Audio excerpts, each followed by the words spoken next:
এক আমেরিকান বিজ্ঞানী বাংলাদেশে ঘুরতে এসে বাংলাদেশের নানা ধরনের খাবার উপভোগ করতে লাগলেন।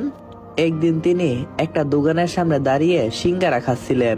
সিঙ্গারাটা এত সুস্বাদু ছিল যে তিনি দেশে যাওয়ার সময় একটা সিঙ্গারা সঙ্গে করে নিয়ে গেলেন।